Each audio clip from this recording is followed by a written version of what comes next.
What's going on, everybody? Welcome to the Abstract Sports Podcast. You're listening to episode 49. I cannot believe we have made it this far. We're almost to the half-century mark.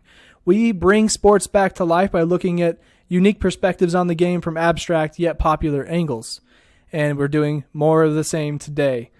We're coming at you live on Facebook as usual. Please share this broadcast with your friends and family, and that would be greatly appreciated. And be sure to spam those Facebook emojis to let me know your thoughts on the things I'm saying. It's always good to have that feedback so I can feel like you are a part of the conversation and make it a good time for everybody. Just so you know, there is an event going on just outside my office window. It's called a Live After 5, or Live After 5. It's kind of, they change it every year. But basically, locals get together, drink beer, and listen to good local music. And I am up here doing the podcast while that's going on. So if you hear any kind of weird background noise, that's because they're like just at the intersection right over here by the building I'm in. So there's a little disclaimer for you. Shout out to Steven for being in the podcast. Before I got started here, I was muted for 5 minutes while I was just kind of jibber-jabbering, getting my outline put together. And I didn't even realize the mic wasn't working. It's because I had it not plugged in when I went live, and I had to change the setting on it. So we are here, and let's get this thing rolling.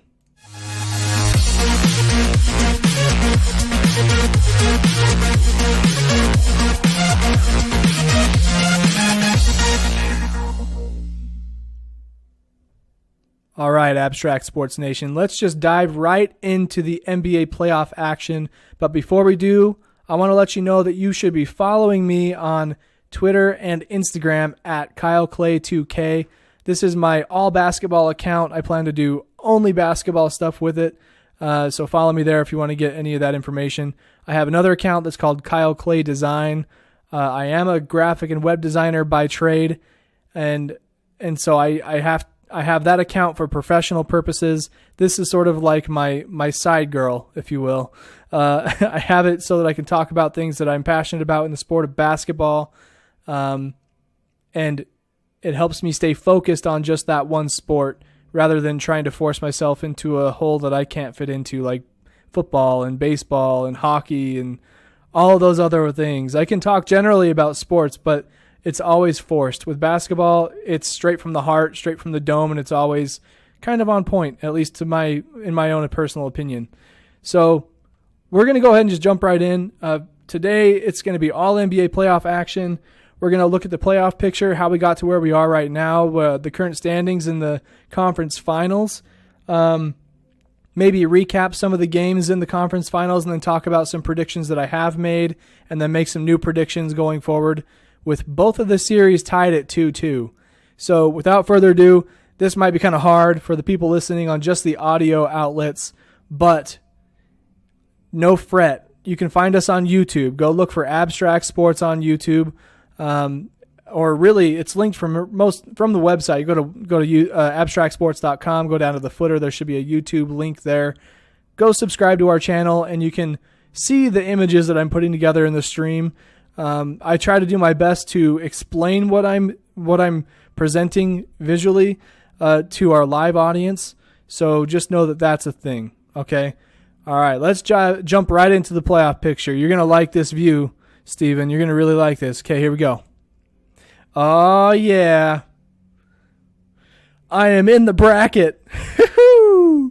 Oh man, that's so cool. I don't know why I haven't done more stuff like this in the past. Oh man, I just realized I didn't fix that one line. Dang it. Aw, man. Well, anyway, you can see that I missed the OKC-Utah line that goes... It's supposed to show that Utah moved on to that next round playing the Rockets. Dang it. I missed a small detail, and I pointed it out to you, and I'm mad now. Anyways, I wanted to put together my own playoff bracket because I feel like all the ones you see don't really tell the whole story. The only thing that mine doesn't show really is the scores from each game, and maybe that's something that I'll work on in the next bracket for next year or something like that, because I feel like the more information you have in terms of telling the story throughout the series, scores, who won which games in the series, whether it was a sweep or if it went to game 7, I think that can kind of paint a little more of a picture for somebody rather than just being like, oh, Houston won 4-3. It's more than that. Like, sure, you have to win 4 games to win the series, but there's some storylines that can come out of just seeing something like this more visually. So I was happy to put something like this together. Just disregard that one missed line from Utah going to the second round. But I've already talked a lot about the playoffs, so I'm just going to kind of mention some things that I'm looking at here as I see this bracket all put together. There have only been 2 sweeps in these playoffs, which means that it's been drawn out a little bit more, and maybe some expectations weren't met because teams are getting swept and other teams were going 7 games. So the 2 series that stand out to me the most are the Cleveland and Toronto Raptors up in the Eastern Conference top right corner, and then you've got Pelicans and Portland Trailblazers bottom left corner in the Western Conference. Those are the only 2 series that were sweeps. And the only sweep that can possibly happen beyond that is going to be the NBA Finals, and I just don't see that happening. So, for one, I think that it makes sense to me that there was it's just funny though. The Raptors getting swept 3 times in a row by the Cleveland Cavaliers. But then the other sweep where it's the Pelicans sweeping the Trailblazers, where it's a 6 and a 3 seed, and the records are all kind of the same. So you would expect more of a close series than that, but no, it was a sweep. And then the Pelicans went on to almost get swept. They got 1 game at home against the Golden State Warriors. So very interesting. 2 kind of obscure. I guess the Raptors and Cleveland one isn't so obscure. It's happened 2 times already in the past. But one pretty obscure sweep, and then one that kind of makes sense. I thought the Philadelphia 76ers were going to have much more of a chance against the Boston Celtics. That was not the case. They only won 1 at home as well, and that was their last home game. So they really had to turn things around. They had to win 4 in a row if they were going to take that series. So that's another reason why I like seeing this view, because you can see that they only won their first win came in Game 4.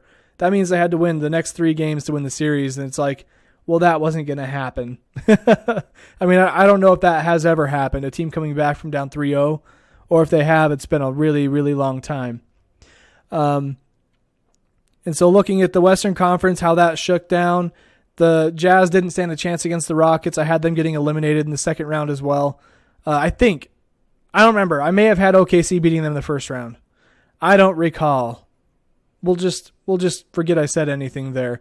But the Rockets beat them 4-1, move on to play the Golden State Warriors, and I knew this was going to be a really good series because you have James Harden and Chris Paul, kind of the dynamic duo that has great ball passing abilities and great scoring abilities from all areas of the floor, and especially getting to the free throw line. Those are things that both Chris Paul and James Harden are really good at. The only thing that they don't have in that dynamic duo is defense. I think James Harden is notorious for being a poor defender. He played pretty well in Game 4 last night, but he's notorious for being a bad defender. There's videos of him like stepping out of the way when guys are coming down the lane. Like, he doesn't even try. Chris Paul, he can be a pretty good defender, but he's still a point guard. He can't guard more than like a 1 or a 2. Oh my goodness. It is pissing rain outside right now. The people who are out there for that music festival, it sounds like it got shut down. Holy cow. That is crazy. You might even hear some thunder in this broadcast. That'd be kind of cool. So you have 2 different stories I'm going to do one of these. This is going to be my thumbnail. I got to get this right. Gosh, this is just embarrassing. I'm trying to get a good thumbnail for you guys listening on just the audio outlet. I have a little thumbnail of the video in the bracket, and I'm trying to do a shrug, who's it gonna be? I don't even know what hand to use. There we go. All right, that's good enough. See, by doing that, it lets me know in my audio track where I paused for a long time, so I can go in there, cut it out, and also steal a screen cap for the video thumbnail later on. Oh man, that's just active thinking right there. But that I mean, this gesture here, I'm like, who's going to win these series? Like shrug. I don't know. Because you have Rockets Golden State who split their games at home and on the road. Welcome to the show, Jacob/Tara. We're talking about some NBA playoff action. But Rockets Warriors, they split their games on the home and on the road, which is strange. I cannot talk. I'm like stuttering and all kinds of stuff. But the one thing in the NBA that plays a huge factor in the playoffs or the postseason is home court advantage. I mean, people sharing all kinds of weird emojis. That's what that means. Just gibberish, not really making any sense. Like, oh, I'm sad. Here's a flower and a poop emoji and a mad emoji. But anyway, I lost my train of thought. Oh my goodness.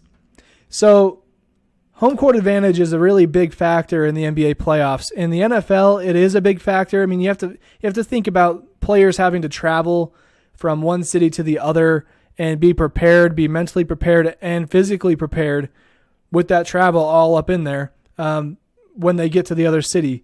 And not only that, but when the game's going on, the crowd is louder. They're against you. They are heckling you, especially the people in the top or the bottom so many rows. They're yelling at you, probably doing as much as they can without getting kicked out, calling you names and all kinds of stuff. For example, I saw one instance where somebody was like, Chris Paul, you suck, which is a terrible insult to an NBA player. It's like, he clearly doesn't suck, all right? He's here for a reason. Shut up and go home. But this fan's like, Chris Paul, you suck. And he looks right at him. He's like, yo, mama. It's like, man, I love the NBA. That's the kind of stuff you would never see in the NFL because the players who are on the field cannot interact with the fans. They're too far away, like way back behind the sidelines. Tara on Facebook says, Colton can't wait to meet you. He wants you to introduce him to Stephen Curry. Oh, well, as if I knew him personally. I would hate to pop Colton's bubble here, but I don't know Steph Curry personally, but I can tell you a lot about him. I really can. I can tell you a lot about the guy just by following him on social media and talking about him and watching all of his games and understanding what his play style is like and how he's sort of like he's evolved the game of basketball with his long-range shooting abilities. I do have to say, I've been watching Colton's videos that you post on Facebook. This kid started some, I believe, YMCA youth basketball, and I've noticed some improvements. So it's really cool to see that kind of improvement. At first, I noticed that he was just getting to the spot that the coach told him to go to on the floor, like stay on the block. You're a big guy, stay on the block.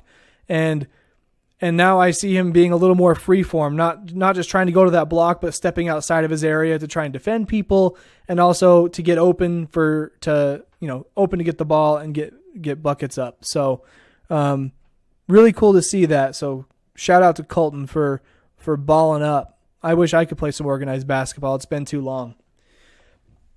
But back to that intimacy of basketball, I think that's what makes home court advantage way more prevalent in the postseason because it's a smaller arena than football. I mean, it's kind of like hockey. It's very similar to hockey in all senses, all ways I can think of. Same size of arenas, same exact season length, almost the same schedules. They're like a week apart, and the fans can get a little bit rowdy. So, Reyes on Facebook says, if you are Suns GM, who are you taking number one? Ooh, that's another fun question. I haven't really thought about this kind of stuff because I'm too worried about the NBA playoffs, but I know that there's that Doncic guy from Spain, I believe. He plays for Real Madrid overseas. For a 19-year-old, he looks really good, but I feel like his contrast with being in a Euro league to like an American league like the NCAA, an equivalent that can turn you into a professional by 1 year of participation. But as a 19-year-old in the Euro League, he doesn't seem... I've only watched a little bit of film, but he doesn't seem to stand out like somebody like LeBron stood out. I mean, it's kind of hard to compare yourself to the king, but I mean, at that age and being a dominant player at that age in your league, where at a professional level, it means a lot. And I think Doncic is going to go top 3. I don't think he's going to get picked first because, I mean, I feel like that's kind of a big risk to be taking. But then again, the Suns have had foreign players in the past. I mean, they had Goran Dragic, he had some of his best years as a Sun. So it makes sense that they would take him because they are familiar with taking in international players.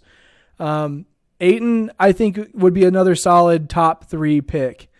What's his name? Trae Young, though, I think his draft stock fell immensely when people started noticing that he can only be successful by shooting the long ball. So if they cut that out of his picture, cut that out of his game, what is he? He's fast. He's still underdeveloped. He only played 1 year, right? So I don't see him going top 5. I think he's 5 to 10, maybe after 10. But Reyes, I think Ayton and Doncic, those are the 2 guys I'm thinking about right now. Oh,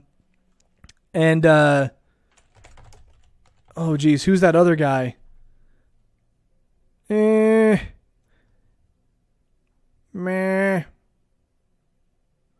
No, that's not what I want. Gosh dang it.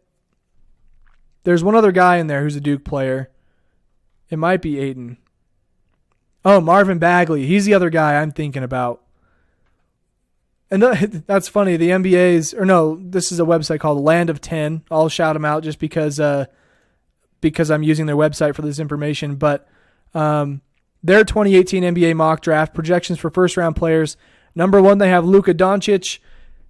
Sacramento for number 2, they have DeAndre Ayton. And going to Atlanta in the 3rd pick is Marvin Bagley, the 3rd.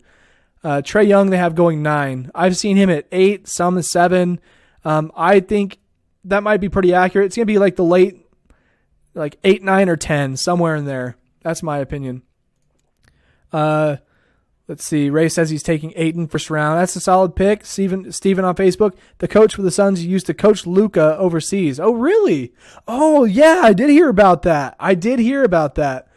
That kind of makes me think of like the Gordon Hayward, Brad Stevens situation where he coached him at Butler, and then Brad Stevens went to the NBA. He's a coach there, and Gordon Hayward went to the Jazz. He was there for several years, and then now they're back together again after 1 year of broken ankle situation. Yeah, that's going to be a pretty big pull too. That kind of makes me think that they might take Doncic number 1. I mean, if he's coached him, they have that chemistry right out of the gate. The kid's supposed to be a superstar. I think Doncic, man. I'm going with Doncic number 1. Race, I'm sorry. I think it's going to be Doncic just because of those parameters right there. The coach has a relationship with the guy. Why wouldn't he get picked up? I don't see why they would pass that up with that kind of chemistry. That is one thing you need to rebuild a team is chemistry. And that team needs it more than anybody. Let's be honest. That team, they're the number 1 pick in the draft for a reason. They won the lottery for a reason. So I think you should be betting on chemistry. Even if it is an international player, it might be a little bit of a risk, but chemistry does so much in building a team. Plus they have Devin Booker. I think he'll stick around for a while, but could you imagine if they lost Devin Booker and picked up Doncic? They'd be like back where they started almost. But yeah, I'm picking Luka, number 1 pick to the Suns. And then, Steven says Bagley. Bagley, he's up there. He was a dominant dude in the tournament. He is successful in his college career. I think he'll go top 5, probably top 3. I think most mock drafts have him up there. That'd be kind of cool. Bagley the 3rd going the 3rd pick. That I feel like he'd have to turn that into his brand. Like Marvin Bagley the 3rd, number 3. Is he number 3? Is he number 3? Please tell me he's number 3. Marvin Bagley. What number does he wear? Oh, man, he wears 35. He must be a KD fan. I don't know why you'd wear 35 otherwise. Maybe the 5 has significance. Marvin Bagley the 3rd and then 5 something. Maybe he's five siblings. I don't know. I'm just spitballing here. Steven says, hopefully 4th pick. Oh, that must mean the Grizzlies got the number 4 pick, huh? They do. According to this Land of 10 mock draft, wow, they have Jaren Jackson Jr. going from Michigan State. Wow. Yeah, a lot of these other names don't really... I'm not a big college basketball guy, so a lot of these names don't really ring any bells. The Dante DiVincenzo, the dude for Nova who had that crazy championship game, he's at 21 on their mock draft. Probably just because of that game. His stock rose just because of that. He can perform in big-time situations. Another thing you want for a team that can get wins, or a team to get wins, I should say. So I'm trying to get this podcast over with before 6:30 so I can go home and watch the game. I'm a little behind, probably because of technical difficulties. So I'll just kind of keep going at my pace and we'll finish this thing off when the time is right. Because we're having a pretty good discussion here. I appreciate all the chatter in the comments here on Facebook, guys. I appreciate it. If you're listening on Anchor, or if you're listening on Stitcher or iTunes or any other audio outlet, I highly encourage you to follow and like the Facebook page at facebook.com/abstractsports. Get at us on Twitter and Instagram as well at Abstract Sports. We're pretty active on all 3 of those accounts, mostly Twitter and Facebook, but we go live every Wednesday, 9 o'clock Eastern Time on Facebook. So if you're listening somewhere other than Facebook, I know Clay Dog listens on YouTube. I mention him all the time, drops comments all the time. But that's good too because you're catching all the video content. But if you want to watch it live, Facebook is where it is at for now. But let's keep this playoff bracket rolling here. As I was saying, home court advantage is really important in the Houston and Golden State Warriors series that seem to have gone out the window one way or another. I mean, it didn't go completely out the window because at home, or I guess on the road, the Warriors got game 1. And then you have the Rockets getting game 2 at home. So that makes sense. And then you have game 3 in Oakland. And I have to say, some of my friends, they all know I'm a huge basketball nut. Like, I love the game of basketball. I've been around it so long. And I feel like some of my predictions in basketball can be kind of accurate sometimes. But I just don't like doing predictions because I'm one of those people that likes to just see how it unfolds. Like, I don't want my prediction to get in the way of enjoying the game. I don't want to be like, oh, I got to be right, and then I'm wrong, and I feel like I suck at knowing basketball. So I don't tend to do predictions, especially in other sports. But they asked my opinion, and I'm like, well, I think that after the Golden State Warriors getting one on the road and then letting Houston get one at home, being the number 1 seed that they are, and getting beat by 20 points, something like that. In my mind, I just kind of thought the Warriors are going to come back to home court advantage in game 3 and slaughter them. I think the Warriors lost by 30 on the road to Houston in game 2. And so my thought was game 3, they're going to come out there with the fans behind them and a little bit of a vengeance, and Curry's going to get hot and just crush them. And that's exactly what happened. They beat them by 41 points. My initial prediction of game 3 between the Rockets and Warriors, I'm like, the Warriors are going to beat the Rockets by 40 points. And I don't know if that was exactly how I phrased it, but I may have said something like, I want them to beat the Rockets by 40 points. Because that just would be such a great story, you know? Like, they win one, lose one, then they go home and it's like, this is where we shine. And they just put the hammer down. And that's kind of what they did. It was a blowout. So I got that prediction right. I was actually pretty surprised with myself. That accurate, that kind of point separation. But they just kind of shut down. They shut down most of the other players on the other team, and some people got hot on the Warriors. A lot of people in double digits. When you have a lot of people going double digits, that's when you know you're going to do well in that game. Let's take it on over to the Cleveland side. So this one is going a little more the way that the NBA theory suggests that it should go. They do the seeding, 1 through 8. The teams with the higher seed in that series gets the home court advantage. And in this series, Boston is the number 2 seed, Cleveland number 4 seed. And Boston has home court advantage. So this is the Garden, okay? Celtics have a very well-known postseason history, very good postseason team, and this is a Boston Celtics team that is extremely well coached. We're talking about a team that lost Gordon Hayward on day one, lost Kyrie for several games in the season, haven't had him in the playoffs, and they've still managed to only lose, they lost 4 games in the first 2 rounds. And going into the Garden, that's a whole different experience. When you're the home team there, you've got some power behind you. So they ended up taking game 1 and game 2. And at this point, the whole 2 games down, the story is about LeBron James. It's not even about the Celtics. And that's one thing I found very interesting about this series. I've got notifications on my phone telling me the game's starting soon.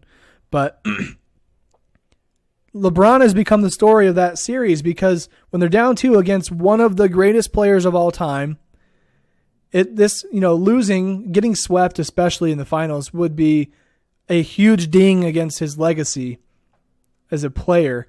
But the story is like, it starts out being like the Cavs are going to win because LeBron's going to will their way to it. And I think the exact opposite. I think that they have willed their way to win in the past in the playoffs, but with an aging LeBron James and seemingly increasing responsibility as his age gets higher, I didn't see him getting past the second round.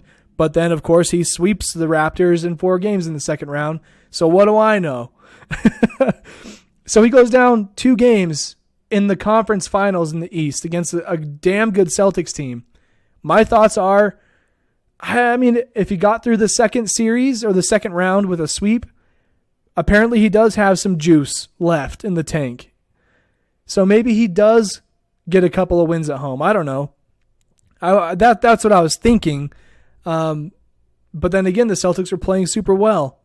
Cavs are also really good at home because they know they want LeBron to win. So, and when I say LeBron, I mean the Cavs. But LeBron is synonymous with the team. He's synonymous with the coach. He is the franchise. Okay. So they go to Cleveland and they get both games in Cleveland. So after the game 3 win, wait, is that really how that went? Guys, I got to go back. I got to backtrack just a little bit. Here, I'm gonna do this. So I've got a monitor capture here. And I wanted to go look at some games. So we're looking at the NBA playoff schedule.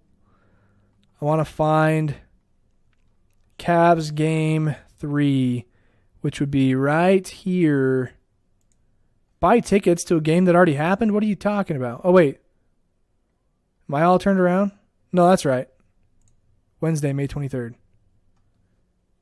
That would be game 3, yeah? Sorry, I got to go back one more time. Let me double check this. So if today is the 23rd. Jeez. So this would have been game 3. Let's go back to the previous week. 4. That would be game 3. Here we go. Round 3, game 3.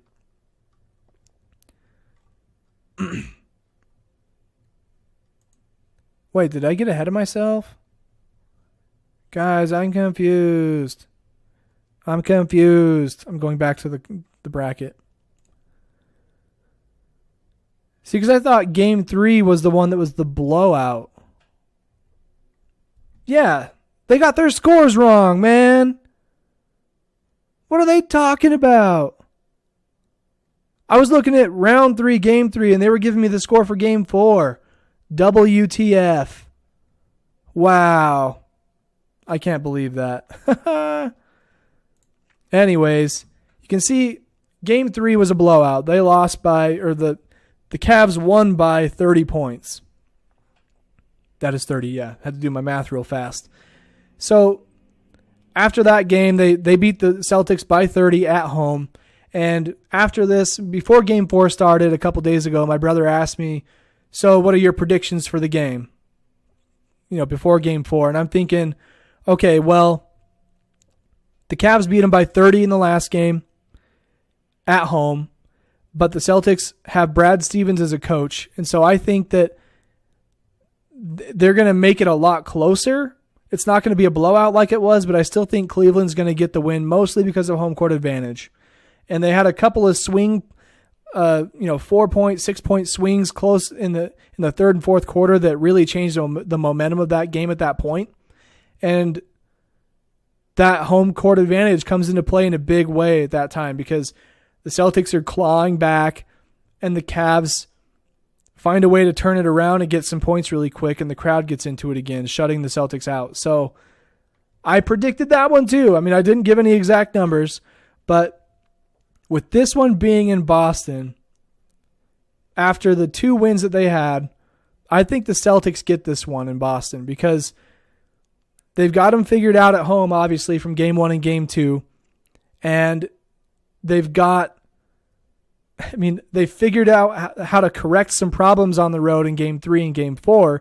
So I think knowing what they know now after the 2 home games where they beat them pretty good and improving on their away games against them, I think they get Game 5. And I also think they make Game 6 really tough for the Cavs.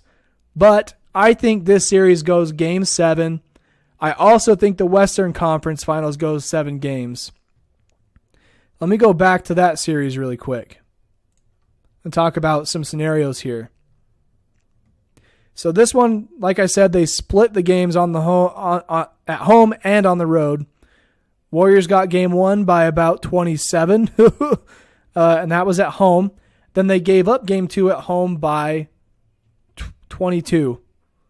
Pretty crazy swing, right? That's pretty much how these conference finals have been the entire time. Then we go back to the bracket. The game's about to start. 6:30 tip off in a couple of minutes. Game 3, though, the Golden State Warriors beat them by a large number. We're talking 41 points. That's the game I was telling you about. That's a big time win on the road in Houston. Oh, wait, I'm lying.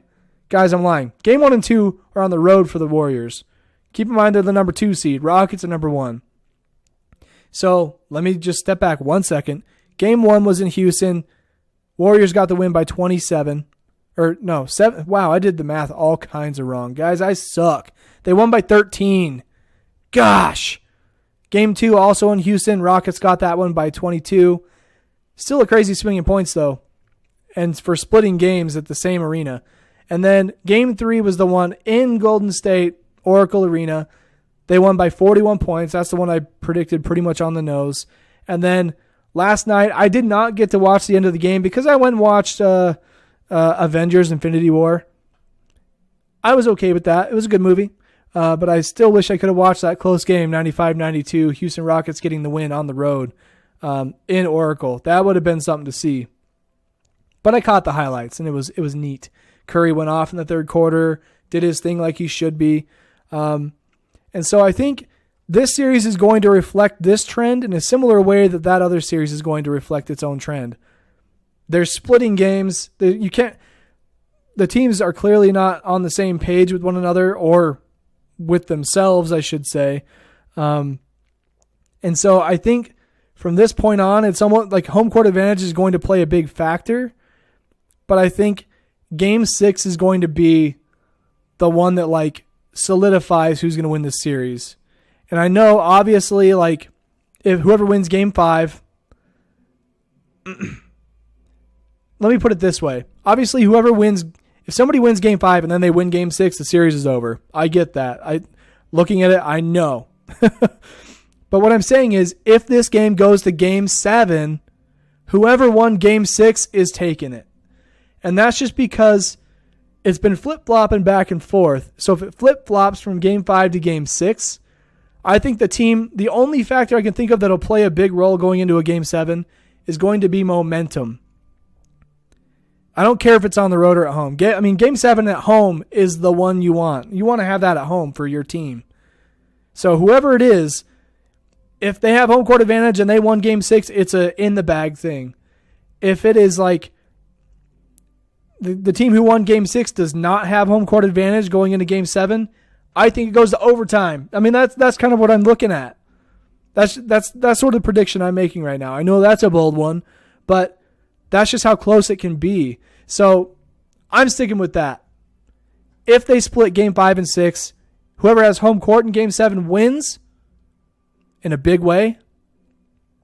if they won Game 6 as well. But if they split Game 5 and 6 and the team going into Game 7 is on the road, it's going to be an overtime game, and it's going to be a nail-biter. It's going to be a barn burner. It's going to be wild. All right. That is pretty much everything that I have for you guys. I hope my predictions are solid again. I hope that they can bring some value to maybe your bets that you're making. I don't know. But I actually need to get out of this view. This view is all messed up now because I'm on the Facebook thing. Oh, no! Wow, that was wild. I'm back. But anyways, I want to say thanks to everybody for hanging out in the chat today. We had a really good discussion about NBA draft and some predictions of what we think is going to happen there. Talked about different scenarios in the NBA playoffs, what we think is going to happen going forward. By the time this time next week, both conference finals will be over, and we'll be looking at who is going to go head-to-head in the NBA Finals 2018. So that does it for me. If you want to support the podcast or if as more than just a viewer, a reader, or a listener, please go to abstractsports.com/support. You can make a quick donation there via PayPal. It basically helps us keep the website online for years to come, gives us a place to hold all of our content that we hold near and dear to our hearts. I know that's cheesy, but that's true. Digital content is my friend. And so that would be greatly appreciated. Also, if you'd like to get involved with Abstract Sports as a writer or be a guest on a podcast, something like that, please let me know. I mean, I can find ways to make that kind of stuff happen. It's a little out of my comfort zone, but I'm willing to do it. I think it can make for some good shows. I think the best ones are when you have more than one person, honestly. So if you want to get involved in a podcast, writing articles, making YouTube videos talking about different sports, or if you want to cover a certain team even, I'm on board, man. Just shoot me an email. Go to abstractsports.com/contact. Send me an email via the form there, or just email me at hello@abstractsports.com. That should get you where you need to go. But anyways, guys, I am Kyle Clay 2K. Thank you so much for tuning in to episode 49 of the Abstract Sports Podcast. I'm going to go watch this Cavs-Boston game. I'll catch you guys next Wednesday. All right, peace, guys.